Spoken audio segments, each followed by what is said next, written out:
கப்பல் கடலில் போய்கிட்டு இருக்கு. புயல், சூறாவளி, அலையெல்லாம் பெருசு பெருசாக ரொம்ப உயரமாக உண்டாகுது.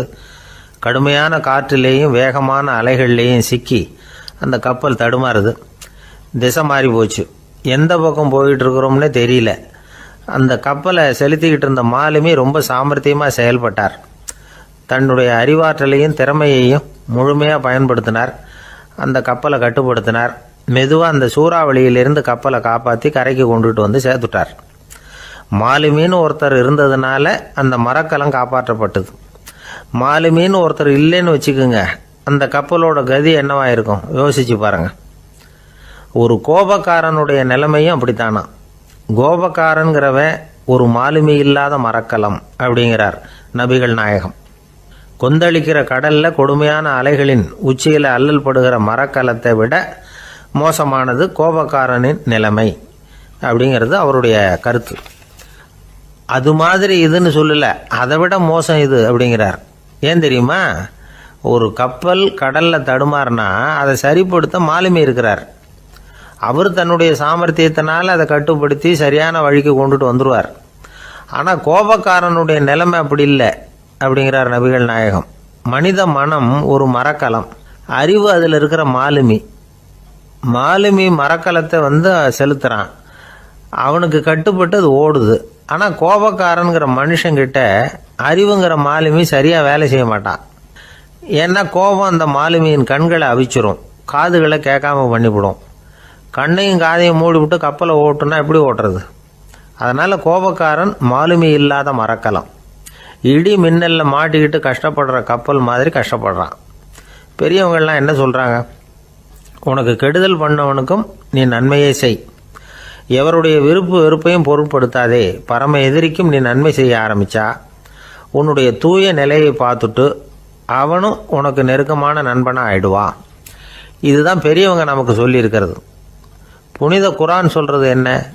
தீமையை நன்மையை கொண்டே நீர் தடுத்து கொள்ளும் அப்படின்னு சொல்லப்பட்டிருக்கு. அதில் இன்னா செய்தாரை ஒருத்தல் அவர் நாண நன்னயம் செய்து விடல் அப்படிங்கிறார் திருவள்ளுவர். செல்வந்தர் ஒருத்தர்கிட்ட ஒரு சிறுவன் ஆடு மேய்ச்சிக்கிட்டு இருந்தானா. பெரியவர் அவனை கூப்பிட்டு, நீ நேராக போய் ஒரு ஆட்டில் உள்ள ரொம்ப நல்ல பகுதி எதுவோ அதை எடுத்துக்கிட்டு வா அப்படின்னாரான். இவன் போனான். ஒரு ஆட்டு உடம்புல இருந்த நாக்கு, இருதயம், இது ரெண்டையும் எடுத்துகிட்டு கொடுத்தானான். பெரியவர் வாங்கி பார்த்தார். அதுக்கப்புறம் இப்போ நீ போய் இன்னொரு ஆட்டில் இருக்கிற ரொம்ப கெட்ட பகுதி எதுவோ அதை எடுத்துகிட்டு வா அப்படின்னாரான். இவன் போய் எடுத்துகிட்டு வந்தான். அவன் கையில் இருந்தது மறுபடியும் அதே மாதிரி நாக்கு, இருதயம், இது ரெண்டும் தான். என்னது இப்பவும் அதையே கொண்டுட்டு வந்திருக்கிற அப்படின்னாரான் பெரியவர். இவன் சொன்னானா, ஒரு உடம்புல உள்ள ரொம்ப நல்ல பொருளும் இதுதான், ரொம்ப கெட்ட பொருளும் இதுதான் அப்படின்னானா. இளம் வயசில் இப்படி பதில் சொன்னவர் தான் பேரறிஞர் லுக்மானுல் ஹக்கீம் அவர்கள். கோபப்படாமல் இருந்தால் இது ரெண்டும் நல்லா வேலை செய்யும், கோபப்பட்டால் இது ரெண்டும் மோசமாக வேலை செய்யும். அதை புரிஞ்சுக்கிறதுக்காகத்தான் இன்றைக்கி இந்த தகவல். கோபம் வந்துட்டால் நாம் என்ன செய்கிறோங்கிறது நமக்கே தெரியாது. ஒருத்தர் டாக்டர்கிட்ட போனார் அவசரமாக.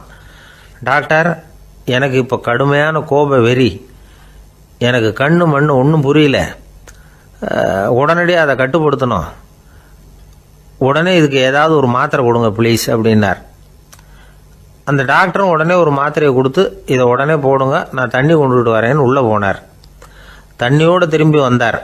இவர் சொன்னார், டாக்டர், நீங்கள் கொடுத்த மாத்திரை ரொம்ப பெருசாக இருந்தது, இருந்தாலும் கஷ்டப்பட்டு முழுங்கிட்டேன்னார். டாக்டர் சந்தேகத்தோடு மேசையை பார்க்குறார்.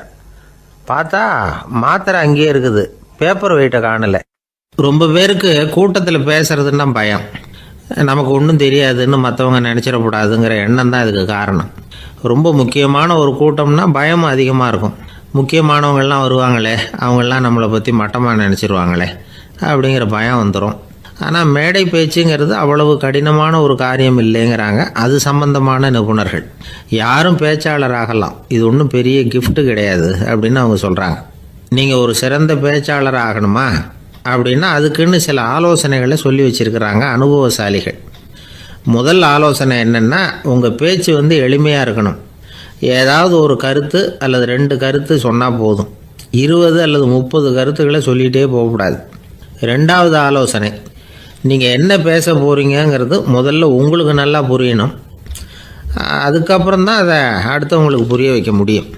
எப்படி ஆரம்பிக்க போகிறோம், எந்த கருத்தை முக்கியமாக வலியுறுத்த போகிறோம், எப்படி முடிக்க போகிறோம் அப்படிங்கிறத முதல்ல நல்லா சிந்தித்து மனசில் வச்சுக்கணும். கடைசியாக என்ன சொல்கிறீங்களோ அதுதான் கேட்குறவங்க மனசில் நிற்கும். மூணாவது ஆலோசனை என்னென்னா, உங்கள் பேச்சு சுருக்கமாக இருக்கணும். ஒரு 15 நிமிஷம் பேசுகிறது ரொம்ப பொருத்தம். மணிக்கணக்கில் பேசிக்கிட்டு இருக்கிறது நல்லதில்லை. நாலாவது ஆலோசனை, நீங்கள் பேசுகிறது உண்மையாக இருக்கணும்.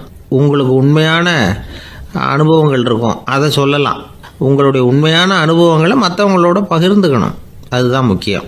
ஐந்தாவது ஆலோசனை, ஆரம்பத்தில் கொஞ்ச நேரம் உங்களை பற்றியும் எதிரில் உள்ளவங்களை பற்றியும் சம்மந்தப்படுத்தி ஏதாவது பேசி ஒரு நெருக்கத்தை ஏற்படுத்திக்கணும்.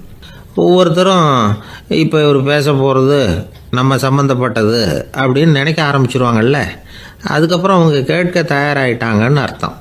எதிரில் உட்காந்துருக்கிற கூட்டத்திலேருந்து 3 பேரை தேர்ந்தெடுங்க. அதாவது வலது பக்கம் ஒருத்தர், நடுவில் ஒருத்தர், இடது பக்கம் ஒருத்தர்.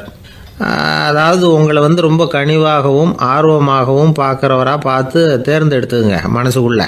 நீங்கள் பேசும்பொழுது என்ன பண்ணணும்னா, இவங்களை நேருக்கு நேராக மாறி மாறி பார்த்துக்கிட்டே பேசுனீங்கன்னா நீங்கள் ஏதோ ஒட்டுமொத்த கூட்டத்தையும் பார்த்து பேசுகிறதாக ஒரு உணர்வு அது ஏற்படுத்திவிடும். ஆறாவது ஆலோசனை என்னென்னா, சொற்பொழிவுன்னா நீங்கள் பேசணும், படிக்கக்கூடாது. எழுதி படிக்கிறது நல்லா இருக்காது. குறிப்புகள் வேணும்னா வச்சுக்கலாம். படிக்கிறது பேப்பர்லேருந்து வர்றது மாதிரி இருக்கும், பேசுறது இதயத்திலேருந்து வர்றது மாதிரி இருக்கும்.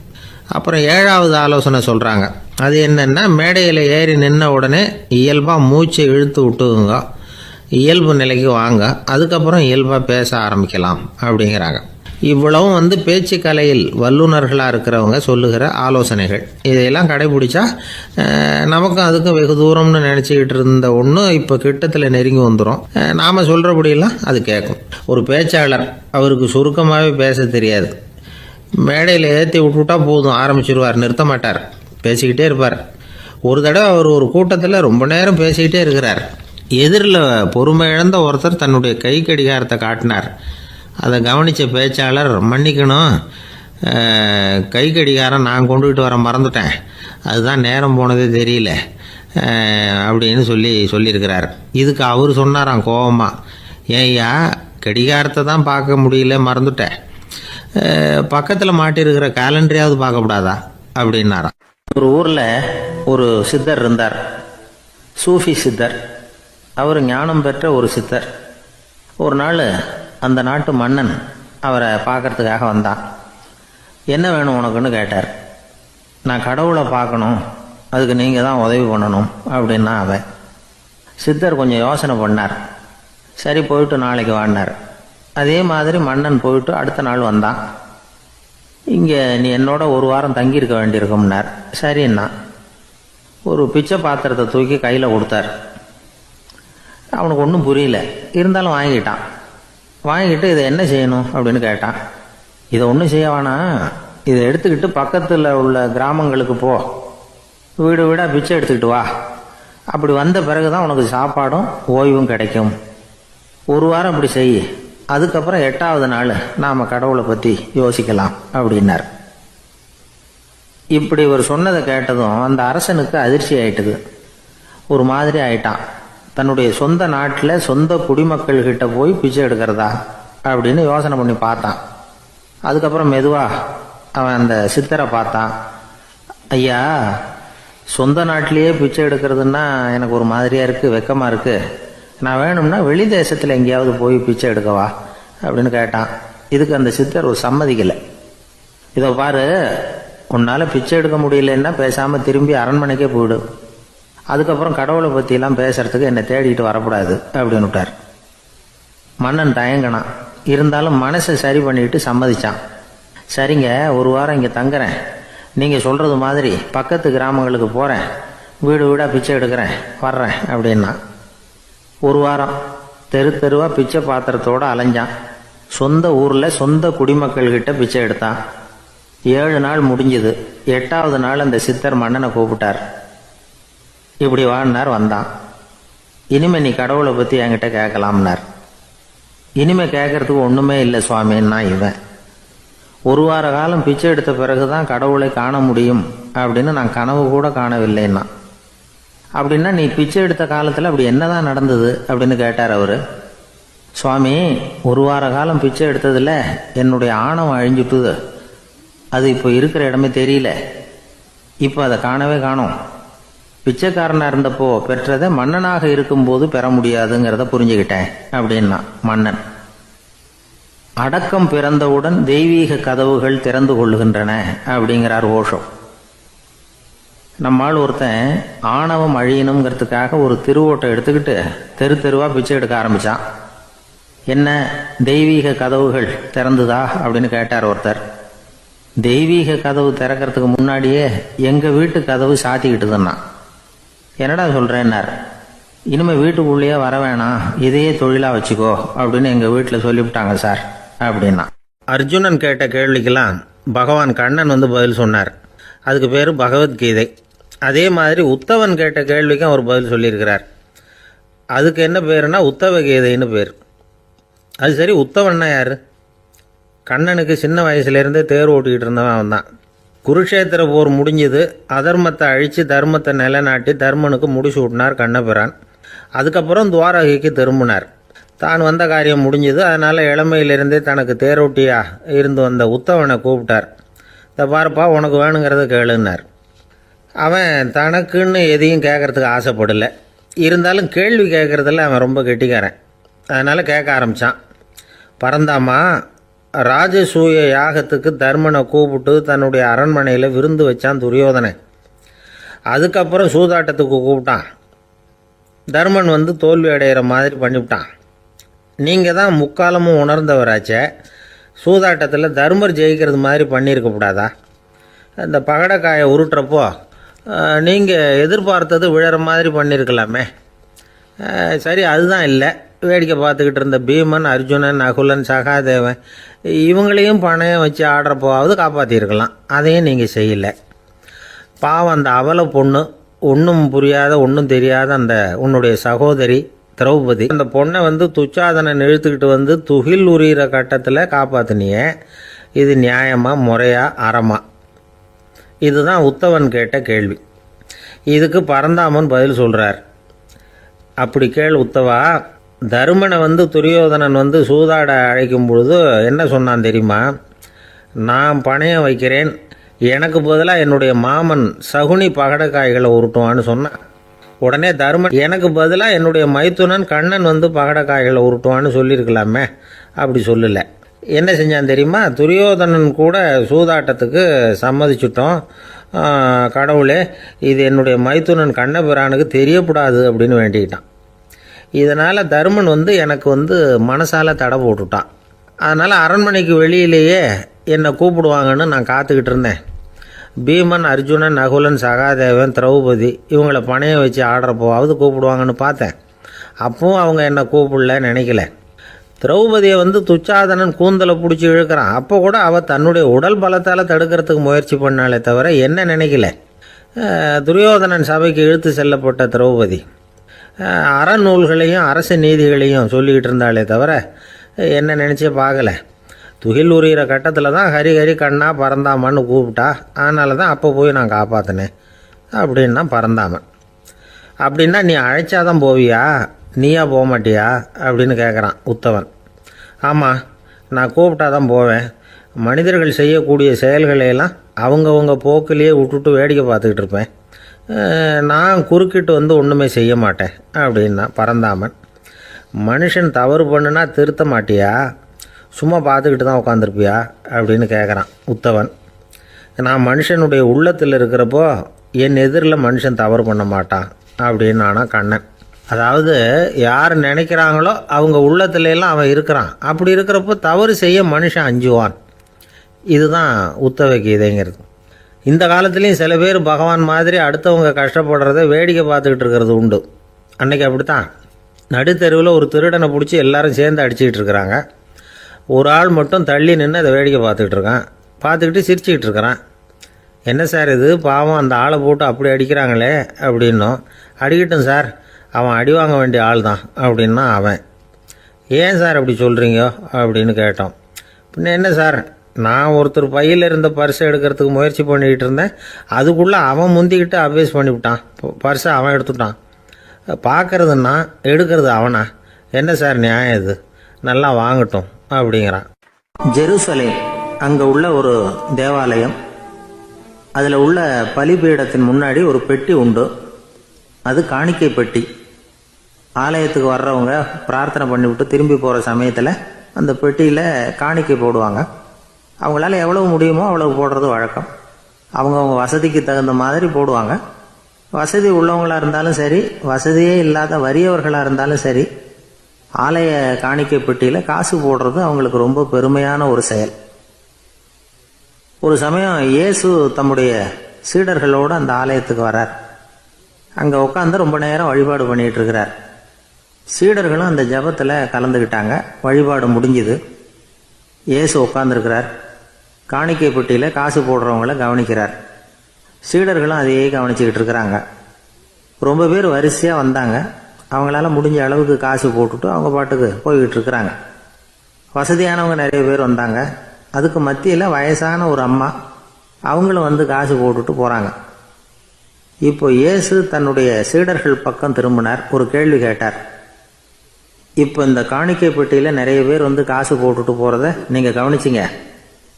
இன்னைக்கு இந்த காணிக்கை பெட்டியில் ரொம்பவும் அதிகமாக காசு போட்டது யார் அப்படின்னு கேட்டார். முதல்ல வந்தார ஒரு பெரிய மனுஷன், அவர் தான் அதிகமாக போட்டார் அப்படின்னார் ஒருத்தர். மூணாவதாக வந்தவர் தான் அதிகமாக போட்டார், நான் கவனித்தேன் அப்படின்னாரு இன்னொருத்தர். இப்படி ஆளுக்கு ஒரு விதமாக சொல்கிறாங்க.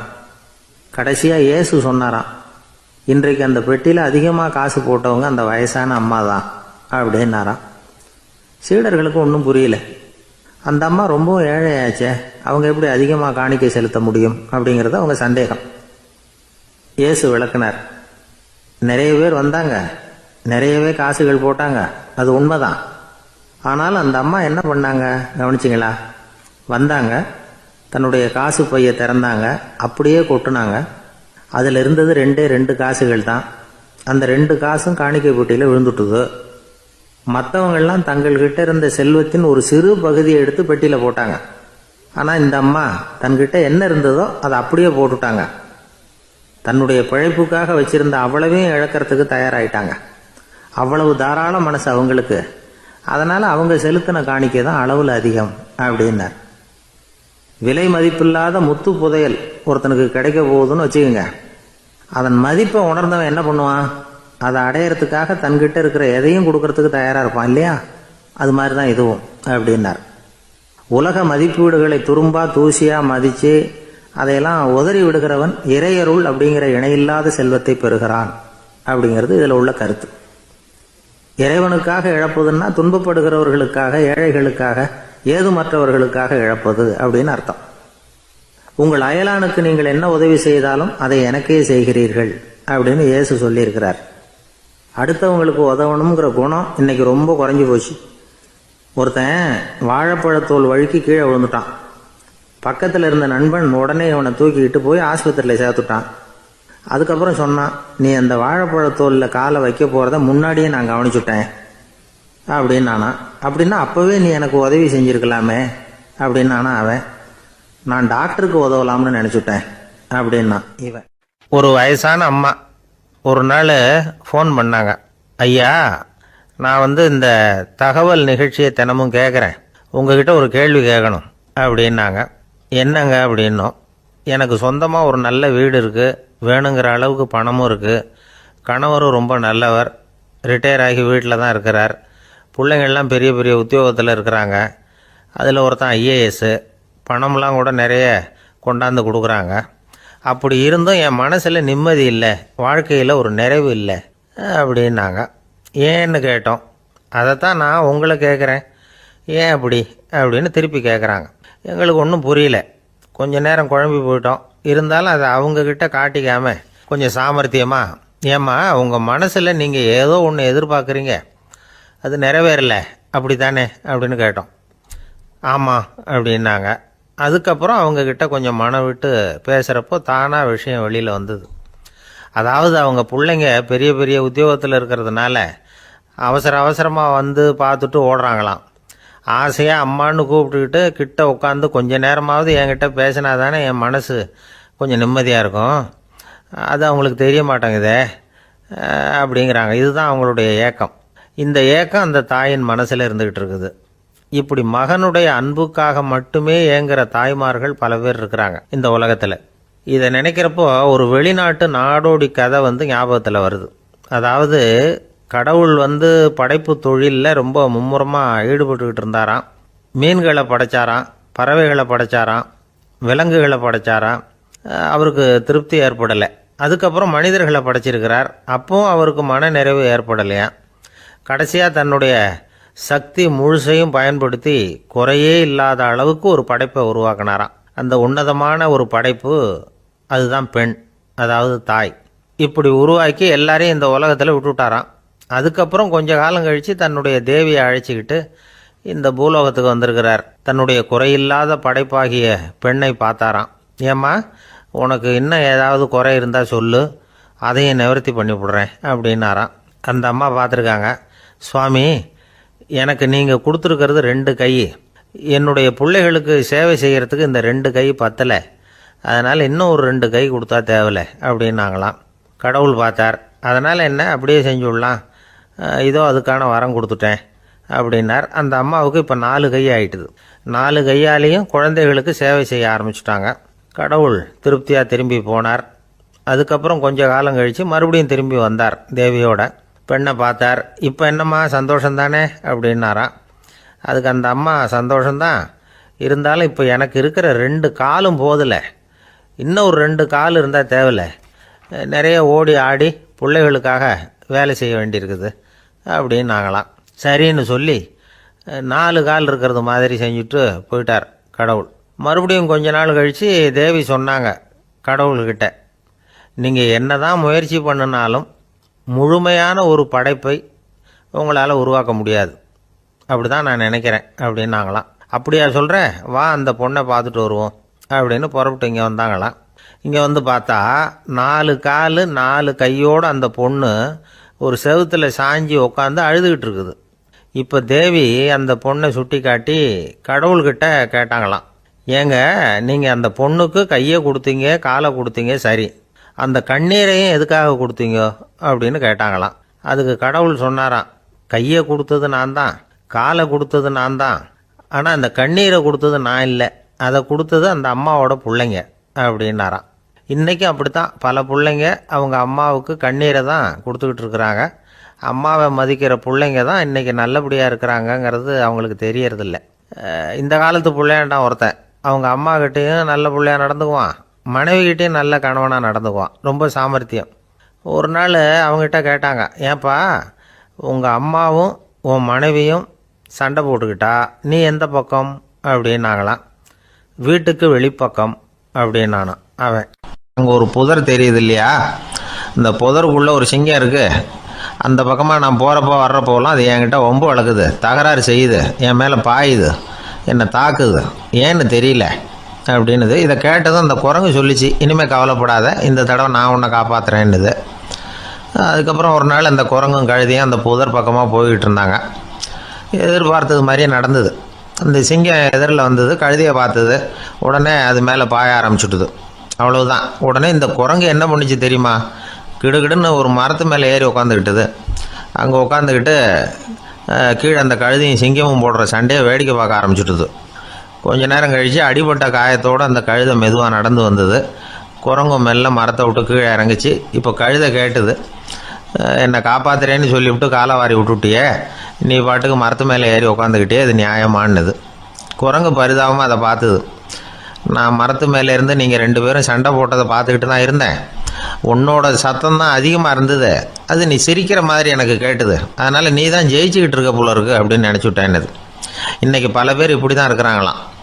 யார் ஜெயிக்கிறாங்க யார் தோக்குறாங்கங்கிறத முகத்தை பார்த்து கூட கண்டுபிடிக்க முடியறதில்ல, பேசுகிற பேச்சை வச்சு கூட கண்டுபிடிக்க முடியறதில்ல.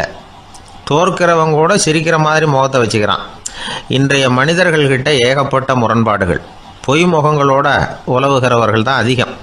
உண்மை முகம் எங்கே இருக்குது அப்படிங்கிறத புரிஞ்சுக்கிட்டு நண்பர்களை தேர்ந்தெடுக்கணும் அப்படிங்கிறது ஒரு முக்கியமான கருத்து. கடவுள் இந்த உலகத்தை படைச்சு விட்டு அதுக்கப்புறமும் கொஞ்ச நாள் இங்கேயே தங்கியிருந்தாராம். அப்போ தான் அவருக்கு ஒரு உண்மை புரிஞ்சுதான், இந்த உலகத்தில் தங்கி இருக்கிறது எவ்வளவு இடைஞ்சல்னு. தினமும் மனிதர்கள் தேடி வந்து ஏதாவது புகார் சொல்லிக்கிட்டே இருந்தாங்களாம். எனக்கு அது வேணும் இது வேணும்னு கேட்டுக்கிட்டே இருந்தாங்களாம். சில பேர் வந்தாங்க, நாங்கள் வந்து விவசாயம் பண்ணுறோம், தண்ணி இல்லாமல் பயிர் காயுது, எங்களுக்கு மழை வேணும் அப்படின்னாங்க. அவங்க போனதும் அதுக்கப்புறம் சில பேர் வந்தாங்க, நாங்கள் வந்து மண்பானை செய்கிறவங்க, நிறைய பானை செஞ்சு வச்சுருக்குறோம், மழை பெஞ்சால் எல்லாம் கரைஞ்சி வீணாக போயிடும், அதனால் இன்றைக்கி மழை பெய்யக்கூடாதுன்னாங்க. கடவுள் பார்த்தார், அவருக்கு என்ன பண்ணுறதுன்னே தெரியல, ஏகப்பட்ட குழப்பம், தலையை பிச்சுக்கலாம் போல் இருந்தது, கிட்டத்தட்ட பைத்தியம் பிடிக்கிற அளவுக்கு ஆகிட்டுது. எல்லாருடைய ஆசைகளையும் அவரால் நிறைவேற்ற முடியல, ஏன்னா ஒன்றுக்கு ஒன்று முரண்பாடாக இருந்தது. ஒரு நாள் தன்னுடைய அமைச்சரவையை கூட்டி ஆலோசனை கேட்டார். என்ன செய்யலாம்னு சொல்லுங்கன்னார். இது என்ன பிரமாதம், பேசாமல் இமயமலை அடிவாரத்தில் போய் உட்காந்துங்க, யாரும் தொந்தரவு பண்ண மாட்டாங்கன்னாங்க. அங்கேயும் மனிதர்கள் வர ஆரம்பிச்சுருவாங்களேன்னார் கடவுள். சரி அப்படின்னா சந்திரனில் போயிருந்துக்கலாமேன்னாங்க. அங்கேயும் மனுஷன் குடி வர போகிறான் அப்படின்னார் கடவுள். வெகு தூரத்துக்கு அப்பால் உள்ள நட்சத்திர மண்டலத்துக்கு போயிடலான்னாங்க. இதெல்லாம் நிரந்தர தீர்வாகாது, நிரந்தரமாக இந்த மனிதனுடைய தொல்லையிலேருந்து நான் விடுபடணும், அதுக்கு ஏதாவது வழி சொல்லுங்கன்னார் கடவுள். ஒரு வயசான ஆள் வந்தார். கடவுளுக்கு காதோட காதாக ஒரு வழியை சொன்னார். கடவுளுக்கு முகம் மலர்ந்தது. அதுதான் சரி, அப்படியே செஞ்சுடலான்னார். அந்த ஆள் சொன்ன ரகசியம் என்ன தெரியுமா? மனிதனால் அடைய முடியாத ஒரு இடம் இருக்குது, அது வேறு எங்கேயும் இல்லை, அவனுக்கு உள்ளே இருக்குது, அங்கே போய் மறைஞ்சிங்க, அதுக்கப்புறம் மனிதர்களால் உங்களுக்கு தொந்தரவு இருக்காதுன்னார். மனிதன் நினைக்காத இடம் அதுதான். அதாவது உள்ளுக்குள்ளே இருக்கிற உண்மையை புரிஞ்சிக்காமல் வெளியில் எங்கேயோ அது இருக்கிறதாக நினச்சி வரட்டிக்கிட்டு அலையிறான் மனுஷன். உள்ளே இருக்கிற உண்மை புரிஞ்சால் நாம் தன்னம்பிக்கையோடு தலை நிமிர்ந்து வாழலாம். வேடிக்கையாக ஒரு கதை சொல்லுவாங்க, இதை பாருங்கள், நம்ம பையன் எங்கே பணம் வச்சாலும் எடுத்து விட்றான், என்ன பண்ணுறதுன்னாங்க அம்மா. அப்பா கொஞ்சம் நேரம் யோசனை பண்ணார். அதுக்கப்புறம் சொன்னார், அவன் கண்ணில் படாத இடமா நம்ம வீட்டில் இருக்கிறது ஒரே இடம் தான், அங்கே பணத்தை வை திருட்டு போவாதுன்னார். அது எந்த இடம்னு கேட்டாங்க. அதுதான் அவன் பாட புஸ்தகம், அதில் வச்சிரு, அவன் தொடவே மாட்டான், பாட புத்தகத்தை தொடாமல் பரீட்சையில் வெற்றி பெற முடியாது அப்படிங்கிறத புரிஞ்சுக்கணும். உள்ளே இருக்கிற உண்மையை தொடாமல் வாழ்க்கையில் வெற்றி பெற முடியாது. அதனால் உண்மையை புரிஞ்சுக்கிட்டால் வாழ்க்கையில் வெற்றி நிச்சயம். சாலை ஓரமாக அழுதுகிட்டு உட்காந்துருந்தான். பிச்சை எடுத்து சாப்பிட்ற ஒருத்தன் அந்த பக்கமாக வந்தான். இவனை பார்த்தான். ஏன் அழுதுகிட்டு உட்காந்துருக்கிற, என்னாச்சு உனக்கு அப்படின்னு கேட்டான். அதுக்கு இவன் சொன்னான், என்கிட்ட ஒன்றுமே இல்லை, நான் இந்த உலகத்தில் இருந்து என்ன பிரயோஜனம், அதனால தான் அழுதுகிட்டு இருக்கிறேன் அப்படின்னா. உன்கிட்ட மறைஞ்சிருக்கிற புதையல் என் கண்ணுக்கு நல்லா தெரியுது, அது உனக்கு புரியல, அதனால தான் அழுதுகிட்டு இருக்கிற அப்படின்னா. என்னது, புதையல் இருக்குதா, உன் கண்ணுக்கு தெரியுதா அப்படின்னு கேட்டான். ஆமாம், எனக்கு தெரியுது, அந்த புதையலை நீ விற்கிறதுக்கு தயாராக இருக்கிறியா அப்படின்னு கேட்டான் இவன். இதை கேட்டதும் அந்த இளைஞனுக்கு ரொம்ப ஆச்சரியமாக போச்சு. என்னது இப்படி கேட்குறானே அப்படின்னு. என்கிட்ட ஒரு காசு கூட இல்லையே, அப்படி இருக்கிறப்போ புதையல் எங்கேருந்து வந்தது அப்படின்னா. இந்த நேரத்தில் அந்த பிச்சைக்காரன் சிரித்தான். இப்படி தான் இந்த உலகத்தில் எல்லோரும் சொல்லிகிட்டு இருக்கிறாங்க, என்கிட்ட ஒன்றுமே இல்லை ஒன்றுமே இல்லைன்னு சொல்லி, ஆனால் அவங்கக்கிட்ட தான் புதையல் இருக்குது, நீ வேணும்னா என் கூட வா, நம்ம நாட்டு அரசர்கிட்ட போவோம், உங்ககிட்ட இருக்கிற புதையலை அவர் நல்ல விலைக்கு எடுத்துக்குவார் அப்படின்னா. அது எப்படி உனக்கு தெரியும்னா, இதுக்கு முன்னாடியும் இது மாதிரி பல பேரை நான் வந்து ராஜா கிட்ட அழைச்சிட்டு போயிருக்கிறேன், அதனால தான் உன்னை பார்த்தேன், உன்னையும் கூப்பிட்றேன், நீ சரின்னு சொன்னால் உன்னை அழைச்சிட்டு போகிறேன், உங்ககிட்ட இருக்கிற புதையலை அவர் நல்ல விலை கொடுத்து எடுத்துக்குவார் அப்படின்னு சொன்னான். இவன் இப்படி சொல்கிறதும் அந்த இளைஞனுக்கு ஒன்றுமே புரியல. இது என்னது இந்த ஆள் இப்படி சொல்லிகிட்டு இருக்கிறான், நம்மக்கிட்ட என்ன இருக்குது, அதுவும் இல்லாமல் இவனே பிச்சை எடுத்து சாப்பிட்டுக்கிட்டு இருக்கிறான், இவன் போய் நம்மளை ராஜா கிட்ட அழைச்சிட்டு போகிறதா போகிறேங்கிறானே என்ன அப்படின்னு சொல்லி அவன் யோசனை பண்ணான். என்ன யோசிக்கிற, உனக்கு பணம் வேணும்னா என்னோட வா அப்படின்னா. இளைஞன் ஒரு முடிவுக்கு வந்தான். சரி, இங்கேயே உட்காந்துக்கிட்டு இருக்கிறத விட அங்கேயாவது போய் பார்ப்போமே, இங்கே அழுதுட்டு உட்காந்துருக்கிறதுல என்ன பிரயோஜனம், ஏதோ கூப்பிட்றான் போய் பார்த்துட்டு வருவோமே அப்படின்னு சொல்லி அவன் கூட புறப்பட்டான். பிச்சைக்காரன் முன்னாடி போயிட்டே இருக்கிறான், இந்த இளைஞன் பின்னாடி நடந்து போயிட்டுருக்கான். ரெண்டு பேரும் அரண்மனையை நோக்கி போகிறாங்க. பாதி வழி போயிருப்பாங்க. வழியில் அந்த பிச்சைக்காரன் சொன்னான், இதை பாரு, முன்னாடியே சில விஷயங்களை நாம் பேசிக்க வேண்டியிருக்கு, சரியாக தெளிவாக முடிவு எடுத்துக்கிட்டு அதுக்கப்புறம் ராஜாக்கிட்ட போகணும். ஏன்னா அங்கே போய் அது முடியாது இது முடியாதுன்னு நாம் நமக்குள்ளே சண்டை போட்டுக்கிட்டு இருக்க முடியாது. ராஜாவுக்கு விலையை பற்றி கவலையே இல்லை. எவ்வளவு சொன்னாலும் நமக்கு பணம் கிடச்சிரும். ஆனால் அதுக்கப்புறம் நான் இதை விற்கிறதுக்கு தயாராக இல்லைன்னு சொல்லிடக்கூடாது. அதனால் புதையலை விற்கிறதா இல்லையாங்கிறத இங்கேயே தெளிவாக முடிவு செஞ்சுக்கணும். இல்லைன்னா ராஜா கிட்ட போய் அங்கே போய் குழப்பிக்கிட்டு இருக்க முடியாது அப்படின்னு சொன்னான். இளைஞனுக்கு ஒன்றுமே புரியல. என்ன சொல்கிற நீ, என்கிட்டயா புதையலா, எங்கே இருக்குது அப்படின்னு சொல்லி குழம்பி போனான். இப்போ அந்த பிச்சைக்காரன் சொன்னான், இதை பாரு, இப்போ உதாரணத்துக்கு உன்னுடைய கண்களை எடுத்துக்கோ. அதுக்கு நீ என்ன விலை கேட்டுற போகிற? நான் அதுக்கு ராஜா கிட்டே இருந்து ஒரு 50,000 ரூபா வாங்கி தர முடியும். உன்னுடைய இருதயத்தை கொடுக்குறியா, 20 லட்சம் ரூபா வாங்கி தரேன். மூளையை கொடுக்குறியா, 30 லட்சம் வாங்கி தரேன். என்ன சொல்கிற அப்படின்னு சொல்லி இந்த பிச்சைக்காரன் பேசிக்கிட்டே போகிறான். இளைஞனுக்கு கோபம் வந்துட்டுது. என்ன உளர்ற, உனக்கு என்ன பைத்தியமா? கண்ணையும் மூளையையும் இருதயத்தையுமா விற்பாங்க? என்ன விலை கொடுத்தாலும் அதையெல்லாம் நான் விற்கிறதுக்கு தயாராக இல்லை, நான் விற்க மாட்டேன். அதை கொடுத்துட்டு நான் என்ன பண்ணுறது? இப்படி நான் மட்டும் இல்லை, யாருமே இதை விற்கிறதுக்கு தயாராக இருக்க மாட்டாங்க அப்படின்னு சொன்னான் அந்த இளைஞன். இவன் இப்படி சொன்னதும் அந்த பிச்சைக்காரன் வாய் விட்டு சிரிக்க ஆரம்பிச்சுட்டான். இப்போ பைத்தியமானது நானா நீயா? லட்சக்கணக்கான கோடிக்கணக்கான ரூபாய் பொறுமானம் உள்ள பொருள்களை உங்ககிட்டயே வச்சுக்கிட்டு விற்க முடியாதுன்னு சொல்கிற நீ தான் ஏழை. என்கிட்ட ஒன்றுமே இல்லைன்னு மரத்தடியில் உட்காந்து அழுதுகிட்டு இருக்கிறியே அப்படின்னு சொன்னான்.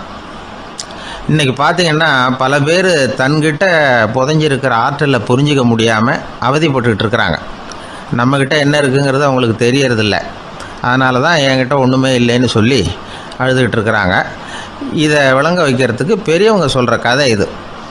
நம்மக்கிட்ட இருக்கிற புதையலை நாம் தான் தோண்டி எடுக்கணும். உண்மையான புதையலுங்கிறது உள்ளே இருக்குது. ஆனால் அதை வெளியில் தேடுற ஆசாமிகள் தான் அதிகம். சராசரி மனித இயல்பு அப்படி. நம்மக்கிட்ட விலை மதிக்க முடியாத பகுத்தறிவு இருக்குது. அதை வச்சுக்கிட்டு வாழ்க்கையில் முன்னேறதுக்கு முயற்சி பண்ணணும். என்கிட்ட ஒன்றுமே இல்லைன்னு நினச்சி ஓரமாக உட்காந்துடக்கூடாது. முயற்சி செஞ்சால் முடியாத காரியம் எதுவுமே இல்லை. ஒரு ரயில்வே ஸ்டேஷன் பக்கம் வெளியில் ஒரு டாக்ஸி நின்றுக்கிட்டு இருந்தது. அந்த பக்கமாக வந்த ஒருத்தர் டாக்ஸி டிரைவரை பார்த்து சொன்னார், ஐயா, உங்கள் வண்டியில் பின் சீட்டில் ஒரு மணி பர்ஸு கிடக்கு, யாரோ மறந்து விட்டுட்டு போயிருக்கிறாங்க அப்படின்னார். இல்லை அது காலி பர்ஸு தான், நான் தான் அதை அங்கே போட்டு வச்சுருக்கிறேன்னார் டிரைவர். ஏன்னு கேட்டார் அவர். இதுக்கு டிரைவர் சொன்னார், அதை பார்க்குற யாராவது அதை எடுத்துக்கலாம்ங்கிற ஆசையிலையாவது சவாரிக்கு வருவாங்க, அதுக்காக தான் போட்டு வச்சுருக்கிறேன் அப்படின்னார். ஒரு ராஜா ஊரெல்லாம் சுற்றி பார்த்துட்டு வரலாம்னு ஒரு நாள் புறப்பட்டு போனார். ஒரு இடத்துல தறி நெசவு வேலை ரொம்ப மும்முரமாக நடந்துக்கிட்டு இருந்தது. ஒரு பெரியவர் தறியால் நெசவு வேலை செஞ்சுக்கிட்டு இருந்தார். பக்கத்தில் ஒரு அழகான பொண்ணு உட்காந்து நூலை சுற்றிக்கிட்டு இருக்குது. ராஜா அந்த பெரியவரை பார்த்து யார் இந்த பொண்ணுன்னு விசாரித்தார். ராஜா அப்படி கேட்டதும் அவருக்கு ரொம்ப பெருமையாக போயிட்டுது. ஏன்னா உட்காந்துருந்தது அவரோட மகள். அரசே, இது என்னுடைய மகள். இவ வேகமாக நூல் திரிக்கக்கூடியவள். வைக்கோலை எடுத்து இவ திரிச்சா கூட அது எல்லாம் பவுனிழையாக வெளியில் வரும் அப்படின்னு ஒரு ராசி இவளுக்கு அப்படின்னு ரொம்ப பெருமையாக ராஜா கிட்ட சொன்னார்.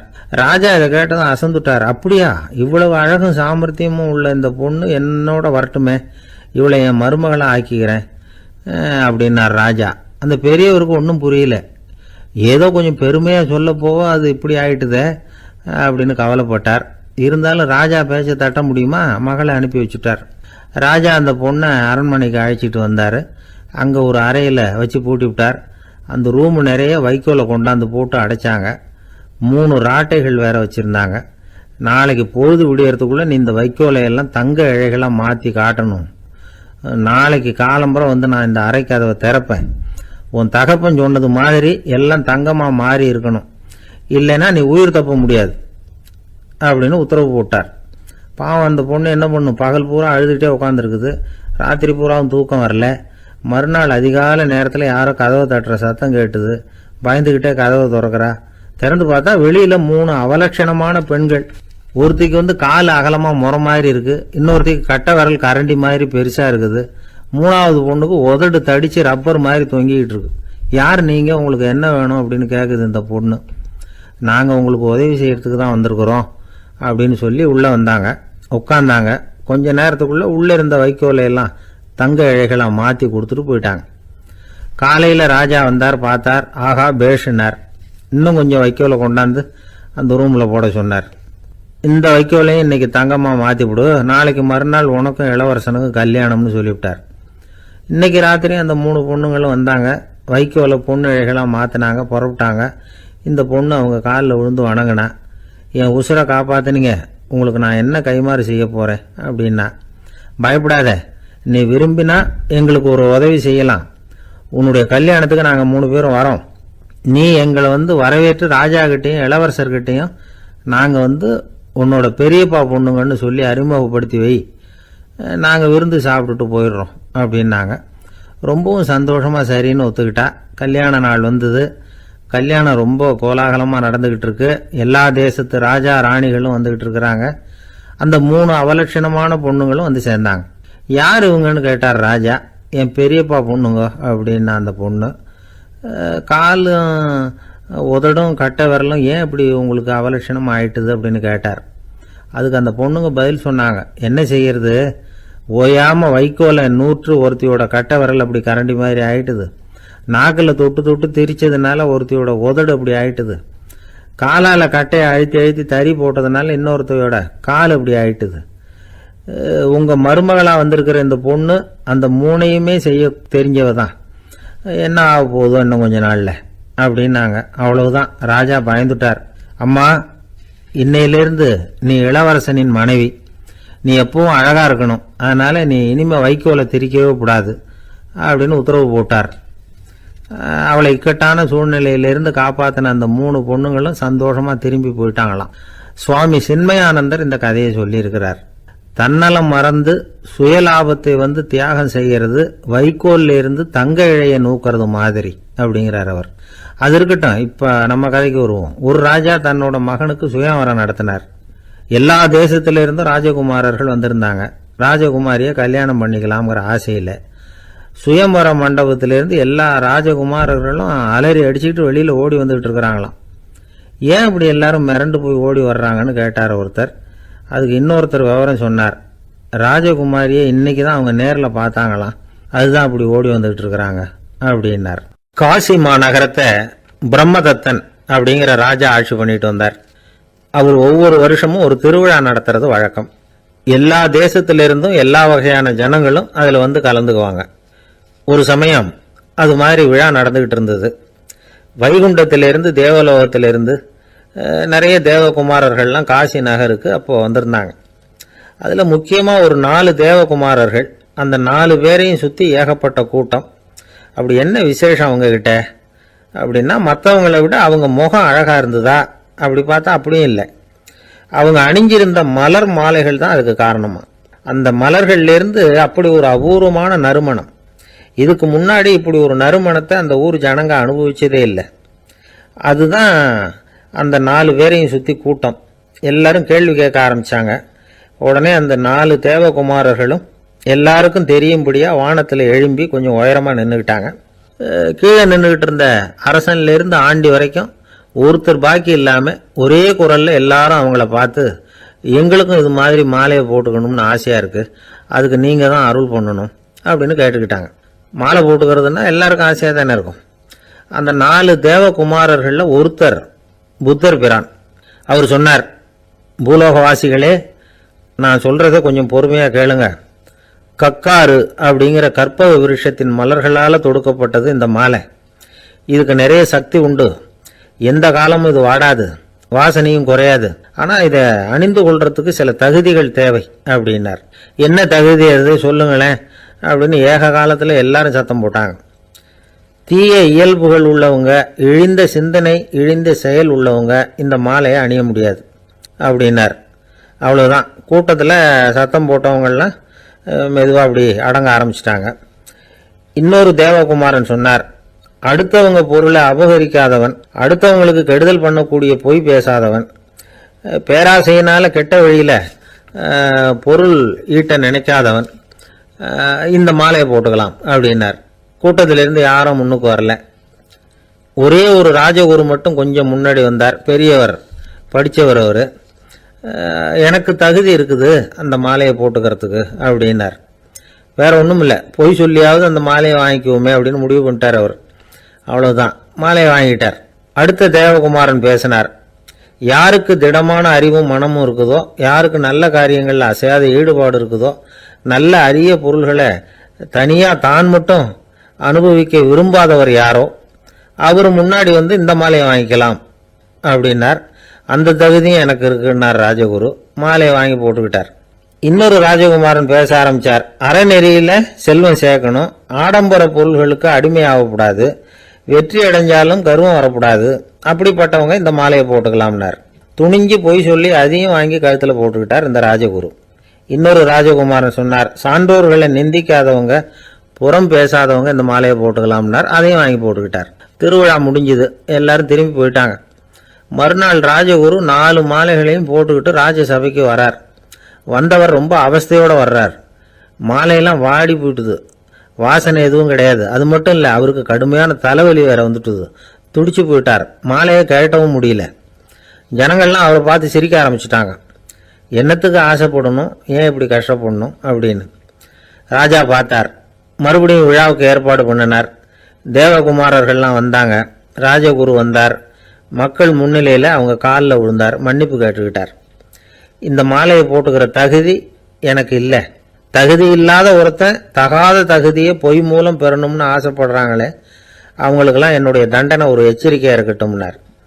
அதுக்கப்புறம் தேவகுமாரர்கள் அவர் கழுத்தில் இருக்கிற மாலையை கழட்டினாங்களாம். அந்த மாலைகளும் பழையபடி மனம் கொடுக்க ஆரம்பிச்சுட்டு தான். இதுலேருந்து நாம் தெரிஞ்சுக்க வேண்டியது என்னென்னா, நமக்கு தகுதி இல்லாத ஒரு கௌரவம் நம்மக்கிட்ட தானாக வந்தால் கூட அதை வந்து தவிர்த்து விடுறது தான் நல்லது. அதுதான் புத்திசாலித்தனம். ஒருத்தர் வந்தார். சார், எங்கள் இலக்கிய மன்ற விழாவுக்கு நீங்கள் வந்து தலைமை தாங்கணும்னார். உடனே இவர் சொன்னார், பேச்சாளர், சார், இலக்கியத்தை பற்றி பேசுகிற தகுதி எனக்கு இல்லையே அப்படின்னார். உடனே அவர் கூப்பிட வந்தவர் சொன்னார், அந்த தகுதி உங்களுக்கு இல்லைங்கிறது எங்களுக்கும் தெரியும் சார், அதனால தான் உங்களை தலைமை தாங்க கூப்பிடுறேன் அப்படின்னார். அது சரி, தலைமைன்னா அதுக்கு இவர் என்னதான் அர்த்தம் பண்ணுறாருன்னு தெரியல. ஒரு பெரிய பியானோ கலைஞர் வியன்னாவில் இருந்தார். ரொம்ப புகழ்பெற்ற இசை கலைஞர் அவர். இங்கிலாந்து மகாராணி விக்டோரியா அவருடைய சங்கீதத்தை கேட்கணும்னு ஆசைப்பட்டாங்க. அவரை அரண்மனைக்கு கூப்பிட்டாங்களாம். பியானோ வாசிக்க சொல்லி கேட்டாங்களாம். இவரும் ரொம்ப பிரமாதமாக வாய்ச்சி காட்டியிருக்கார். உடனே பாராட்டி பரிசுகள்லாம் கொடுத்து அனுப்புனாங்களாம். அந்த இசையை கேட்கறதுல அரசிக்கு ரொம்பவும் ஆர்வம் உண்டு. அதனால் அதுக்கப்புறமும் அந்த கலைஞர் அடிக்கடி அரண்மனைக்கு வர வேண்டிய அவசியம் ஏற்பட்டது. ஏன்னா அரசி கூப்பிட ஆரம்பித்தாங்க. இவர் போகணும், அங்கே இசை நிகழ்ச்சி நடத்தணும். இவர் அங்கே பாடி வாசிக்கிறது உண்டு. ஒரு தடவை வந்து மகாராணி அவரை பார்த்து, உங்கள் நாட்டு தேசிய கீதம் பாடுங்களேன் அப்படின்னு கேட்டாங்களாம்.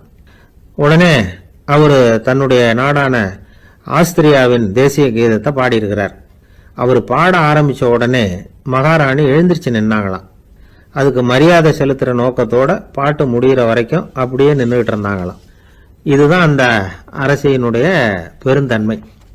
அதாவது நாட்டுப்பற்றுங்கிறது அந்த அளவுக்கு அப்படி இருக்கணும். இப்படி ஒரு அரசியே நம்ம நாட்டு தேசிய கீதத்துக்கு எழுந்திருச்சு நின்று மரியாதை செலுத்துறாங்க அப்படிங்கிறத புரிஞ்சுக்கும் பொழுது அந்த முதிய கலைஞரின் மகிழ்ச்சிக்கு அளவே இல்லையாம். அதுக்கப்புறம் அந்த பியானோ கலைஞர் ஒரு நாள் தன்னுடைய நண்பர் ஒருத்தர்கிட்ட பேசிக்கிட்டு இருந்தாராம். அப்போ சொன்னாராம், மகாராணியார் வந்து எனக்கு எவ்வளவோ பரிசுகள்லாம் கொடுத்துருக்குறாங்க. ஒரு தடவை எனக்கு வைரக்கல் பதித்த அணி ஒன்றை கூட பரிசாக கொடுத்தாங்க. ஆனால் அதை விட உயர்ந்த விலை மதிக்க முடியாத அணி என்ன தெரியுமா? நான் என்னுடைய நாட்டு தேசிய கீதத்தை நான் பாடுறப்போ அவங்க எழுந்திருச்சு நின்று மரியாதை செலுத்தினாங்களே, அதுதான் எனக்கு கிடைச்ச மிகப்பெரிய பரிசு அப்படின்னாராம். எனக்கு தெரிஞ்ச சங்கீத வித்வான் ஒருத்தர் இருக்கார். சமீபத்தில் ஒரு நாள் அவரை பார்த்தேன். எப்படி போயிட்டுருக்கு உங்கள் தொழில் அப்படின்னு கேட்டேன். ரொம்பவும் வித்தியாசமாக போயிட்டுருக்குங்க அப்படின்னார். என்ன சொல்கிறீங்க அப்படின்னேன். முன்னாடியெல்லாம் நான் பாடினா எதிரில் இருக்கிறவங்க தான் எழுந்திரிச்சு போயிட்டு இருந்தாங்க. இப்போ எப்படின்னா நான் பாட ஆரம்பிச்சுட்டா உடனே பக்கவாத்தியக்காரனே எழுந்திரிச்சு போயிடுறான் அப்படின்னார் ரொம்ப வேதனையோட. என்னை விட யோகியம் இந்த உலகத்தில் வேற யாரும் இல்லை சார் அப்படின்னார் ஒருத்தர். அவரை விட அயோக்கியன் வேற யாரும் இருக்க முடியாதுங்கிற முடிவுக்கு கேட்டவங்க வந்துட்டாங்களாம். மனுஷனுக்கு இருக்கிற ஒரு மிகப்பெரிய குறையே தன்கிட்ட இருக்கிற குறை அவனுக்கு தெரியாமல் போகிறது தான். ஆனால் அடுத்தவங்கிட்ட இருக்கிற குறை இவனுக்கு தெளிவாக தெரிஞ்சிடும். ஒரு ஒட்டகம் ஒரு கொக்கை பார்த்து ஒரு கேள்வி கேட்டுதான். என்ன கேள்வி தெரியுமா? உன் கழுத்து ஏன் இப்படி வளைஞ்சி போயிருக்குது அப்படின்னு கேட்டிருக்கு. இதுக்கு உடம்பே வளைச்சல். இது போய் கொக்கை கிண்டல் பண்ணுது. இன்னைக்கு மனித சுபாவமும் கிட்டத்தட்ட இப்படித்தான் இருக்குது. இந்த உலகத்தில் குறையில்லாத மனிதர்கள் யாரும் கிடையாது, நாம உள்பட அப்படிங்கிறத முதல்ல நாம் நல்லா புரிஞ்சுக்கணும். ஒரு ஊரில் ஒரு விற்பனை நிலையம் இருந்தது. செல்ல பிராணிகளை விற்பனை செய்கிற நிலையம் அது. நாய், கிளி, பூனை இப்படி நிறைய வச்சு விற்பனை பண்ணிகிட்டு இருக்கிறாங்க. நாய்க்குட்டி விற்பனை செய்கிற பகுதியில் ஒரு சிறுவன் நின்றுக்கிட்டு இருந்தான். விற்பனை செய்கிற ஆளுகிட்ட விலை கேட்டுக்கிட்டு இருந்தான். அதோ இருக்குதே அந்த நாய்க்குட்டி என்ன விலை அப்படின்னு கேட்டானா. 1000 ரூபா அப்படின்னாரான். சரி அது வேணாம், இது என்ன விலைன்னு இருக்கான். 500 ரூபா அப்படின்னாரான். இந்த சின்ன பையன் கையில் வச்சுருந்தது வெறும் 50 ரூபா தான். அதனால் இதை விட குறைச்சலாக கிடைக்குமான்னு பார்த்துருக்கான். அந்த கடையில் ஒரு மூலையில் சரியாக கவனிக்கப்படாமல் ஒரு நாய்க்குட்டி படுத்து கிடந்தது. பாவமாக கத்திக்கிட்டு இருந்தது. அதை பார்த்ததுமே இவனுக்கு அது ரொம்ப பிடிச்சி போச்சு. உடனே அந்த கடைக்காரரை பார்த்து, அதுவும் அந்த மூலையில் படுத்து கிடக்குதே அந்த நாய்க்குட்டி என்ன விலை அப்படின்னு கேட்டிருக்கான். தம்பி, அது ஒரு கால் ஊனம், அதனால் அது உன்னோட குதித்து விளையாடவோ ஓடுறதோ அதால் முடியாத காரியம் அப்படின்ட்டுருக்கார் அவர். அது தெரிஞ்சுதாங்க கேட்குறேன், அதோட விலை என்ன அதை மட்டும் சொல்லுங்களேன் அப்படின்ட்டுருக்கான். தம்பி, இது கால் ஊனம் உள்ள ஒரு நாய். இதை போய் காசு கொடுத்து வாங்கிறதுக்கு யாராவது பிரியப்படுவாங்களா? இதை நான் உனக்கு இலவசமாகவே தர்றேன், எடுத்துகிட்டு போ அப்படின்னாரான். இதை கேட்டதும் அந்த சிறுவனுக்கு கோபம் வந்துட்டு தான். நீங்கள் ஒன்றும் சும்மா கொடுக்க வேணாம், இந்தாங்க 50 ரூபா, இதை வச்சுக்கிட்டு நாய்க்குட்டியை கொடுங்க அப்படின்ட்டுருக்கான். அவருக்கு ஒன்றும் புரியல, ஆச்சரியமாக இருந்தது. சரின்னு பணத்தை வாங்கிட்டு நாய்க்குட்டியை தூக்கி கொடுத்தார். அந்த சிறுவன் அந்த நாய்க்குட்டியை 2 கையாலையும் வாங்கினா, மார்போட பிரியமாக சேர்த்து அணைச்சிக்கிட்டான். தெருவில் இறங்கி நடக்கிறான். அப்படி நடக்கும்பொழுது தான் பார்க்குறார், கடைக்காரர் ஆச்சரியமாக அவனை பார்க்குறார். அப்போ தான் அவருக்கு ஒரு விஷயம் புரியுது. அந்த சிறுவன் தெருவில் நாய்க்குட்டியை மார்போடு அணைச்சிக்கிட்டு விந்தி விந்தி நடந்து போய்கிட்டு இருக்கிறான். ஆமாம், அவனுக்கும் ஒரு கால் ஊனம். இந்த நாய்க்குட்டியை யாருமே வாங்க மாட்டாங்கன்னு நினச்சிக்கிட்டு இருந்தார். குறையுள்ள அதுக்கும் ஒரு எஜமானன் கிடைச்சுட்டான். அதனால் ஊனம் ஒரு குறை இல்லை அப்படிங்கிற உண்மையை அந்த கடைக்காரர் புரிஞ்சுக்கிட்டாராம். நம்மால் ஒருத்தர் கொஞ்சம் வயசானவர், எழுந்திரிச்சு சரியாக நடக்க முடியாது, சாய்வு நாற்காலியிலேயே எப்பவும் உட்காந்துருப்பார். அவர் தனக்கு துணையாக ஒரு நாயை பக்கத்தில் வச்சுருந்தார். அதுவும் ரொம்ப வயசான ஒரு நாய், எழுந்திரிக்கவே சிரமப்படும், நடக்கவும் முடியாது. அவர் பக்கத்துலேயே இதுவும் சோர்ந்து போய் படுத்து கிடக்கும். அந்த பெரியவரை பார்க்க வந்த ஒருத்தர் கேட்டார், ஏங்க, ஒரு சின்ன பையனை உங்களுக்கு துணையாக வச்சுக்கப்படாதா? இந்த நாயை உங்களுக்கு பாதுகாப்பாக வச்சுருக்கிறீங்களே, உங்களுக்கு ஒரு ஆபத்துன்னா இது எப்படி உங்களுக்கு உதவ முடியும் அப்படின்னார். அப்போ அவர் சொன்னாராம், எனக்கு ஒரு ஆபத்துன்னா அந்த சமயத்தில் இந்த நாய் என்னை தனியாக விட்டுட்டு ஓடி போயிடாமல் இருக்கணும்ல, அதுக்காக தான் இதை நான் வச்சிருக்கிறேன் அப்படின்னாராம். ஒரு தடவை நாரதர் ஒரு தெரு வழியாக போய்கிட்டு இருந்தார். வழியில் ஒருத்தர் வேத சாஸ்திரம்லாம் படிச்சுக்கிட்டு உட்காந்துருந்தார். அவர் நாரதரை பார்த்து, எங்கே போயிட்டு இருக்கிறீங்கன்னு கேட்டார். கடவுளை பார்த்துட்டு வரலாம்னு போயிட்டு இருக்கிறேன் அப்படின்னார் நாரதர். அப்படின்னா அவர்கிட்ட எனக்கு எப்போ முக்தி கிடைக்கும்னு கேட்டுட்டு வாங்களேன் அப்படின்னார் இவர். சரி, கேட்டு வரேன் அப்படின்னு சொல்லிவிட்டு நாரதர் நடந்தார். கொஞ்ச தூரத்தில் ஒரு மரத்தடியில் ஒரு தொழிலாளி செருப்பு தைச்சிக்கிட்டு உட்காந்துருந்தார். அந்த ஆளும் அதே மாதிரி கேட்டுக்கிட்டார், எனக்கு எப்போ முக்தி கிடைக்கும்னு கடவுள்கிட்ட கேட்டுக்கிட்டு வாங்களேன்னார். அவர்கிட்டையும் சரின்னு சொல்லிவிட்டு நாரதர் நேராக வைகுண்டத்துக்கு வந்து சேர்ந்தார். கடவுளை பார்த்தார். இவங்க 2 பேரும் சொல்லி அனுப்பின விஷயத்தை பற்றி கேட்டார். அதுக்கு கடவுள் சொன்னார், அந்த செருப்பு தைக்கிற தொழிலாளி உடல் நீத்ததும் உடனே என்னை வந்து அடைவான். ஆனால் அந்த சாஸ்திரம் படித்த ஆள் இப்போதைக்கு என்கிட்ட வந்து சேரமாட்டான். அவன் இன்னமும் பல பிறவிகள் எடுத்து அங்கேயே இருக்க வேண்டியிருக்குது. எப்போ இங்கே வந்து சேருவான்னு எனக்கே தெரியாது அப்படின்னார். நாரதருக்கு இதோட ரகசியம் என்னங்கிறது புரியல. எனக்கு ஒன்றும் புரியலையேன்னாரான் கடவுள்கிட்ட. சீக்கிரம் புரிஞ்சுக்குவே, நீ திரும்பி போகிறப்போ நான் இங்கே வைகுண்டத்தில் என்ன செஞ்சுக்கிட்டு இருக்கேன்னு கேட்டால், ஒரு ஊசியின் துவாரத்தில் ஒரு யானையை கோத்துக்கிட்டு இருக்கிறேன்னு அவங்கக்கிட்ட சொல்லு அப்படின்னார் கடவுள் சிரிச்சுக்கிட்டே. நாரதர் பூமிக்கு திரும்பினார். கடவுளை பார்த்தீங்களா, எப்படி இருக்கார் அப்படின்னு விசாரித்தார். வேத சாஸ்திரம் படித்தவர்.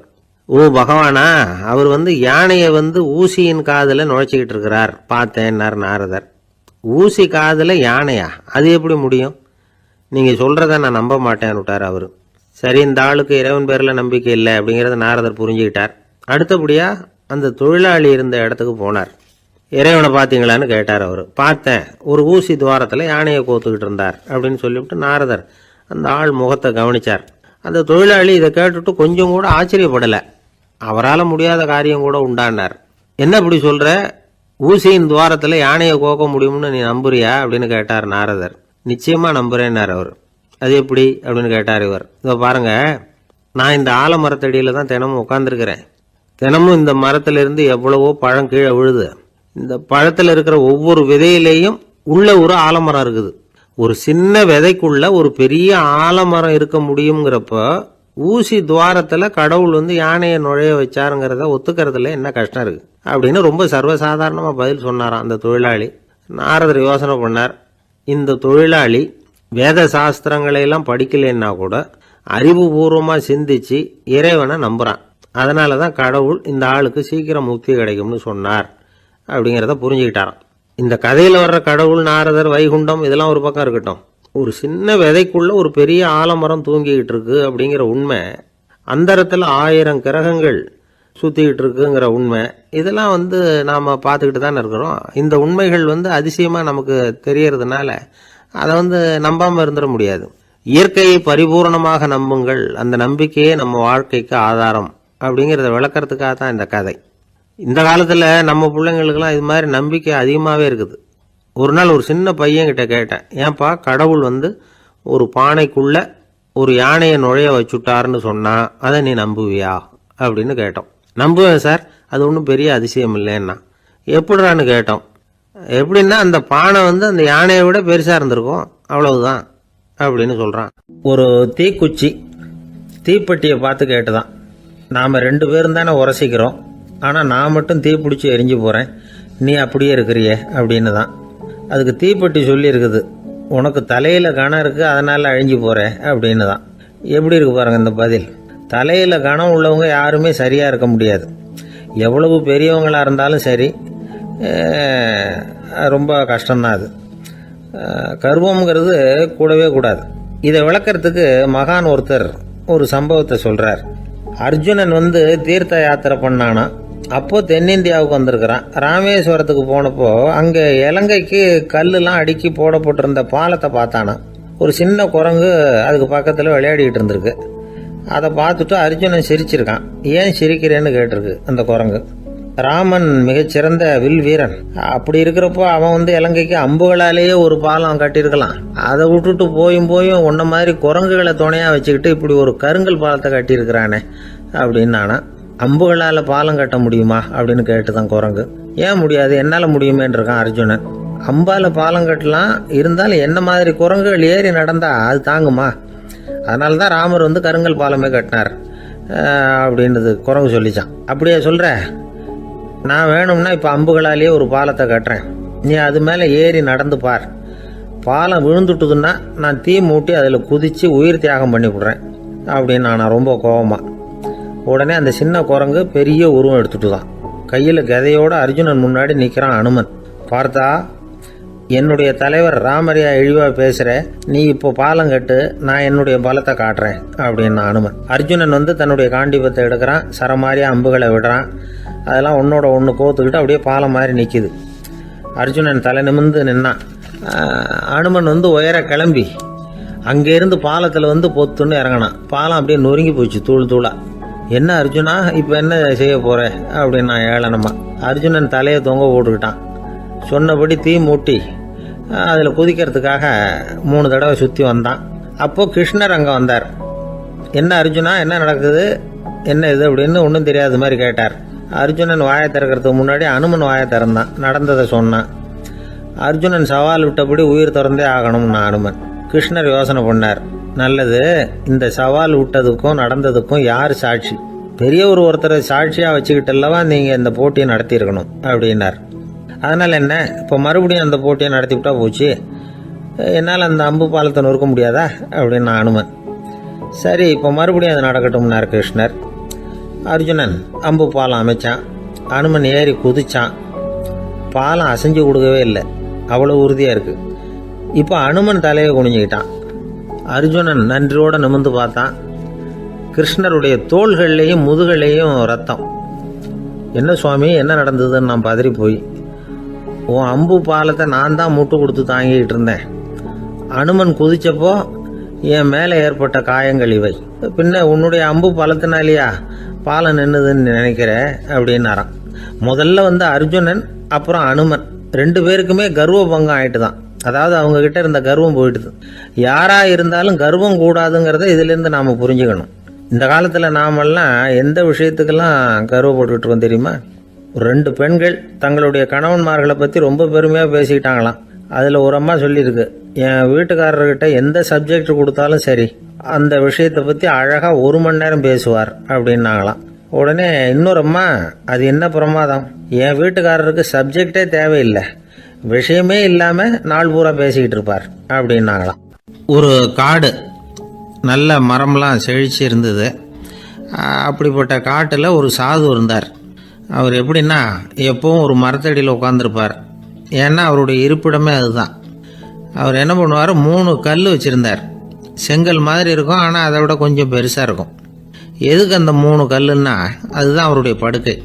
அதாவது தூங்குறப்ப ஒரு கல்லை தலைக்கு கீழே வச்சுக்குவார், இன்னொரு கல்லை இடுப்புக்கு கீழே வச்சுக்குவார், இன்னொரு கல்லை காலுக்கு கீழே வச்சுக்குவார். உடம்பை வந்து அப்படியே ஒரு தகட்டால் மூடிக்குவார், அப்படியே தூங்கி போடுவார்.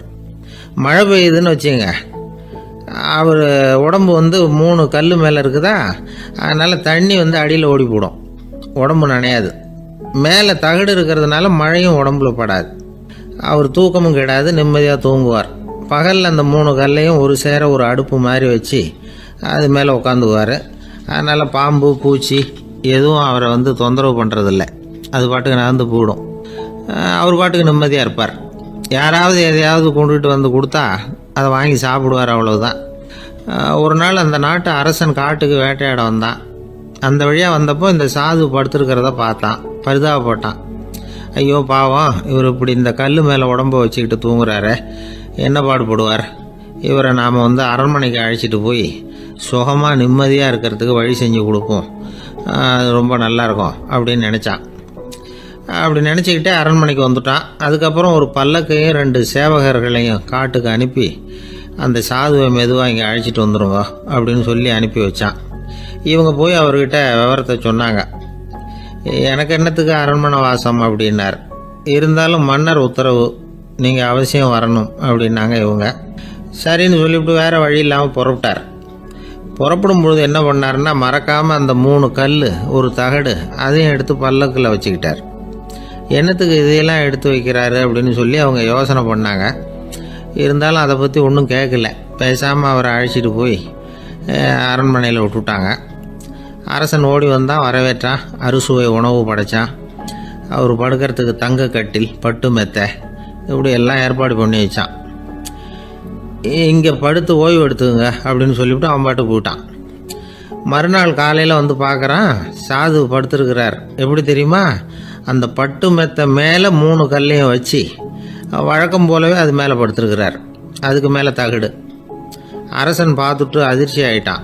என்ன சுவாமி இப்படி அப்படின்னா, சாது சொன்னார், எனக்கு வந்து தேவையும் இல்லை குறையும் இல்லை, எல்லா இடத்துலையும் எனக்கு ஒரே மகிழ்ச்சி தான் அப்படின்னார். மகிழ்ச்சிங்கிறது தங்க கட்டிலேயோ பட்டு மெத்தையிலேயோ இல்லை, அது வந்து மனசில் இருக்கிற ஒரு விஷயம்.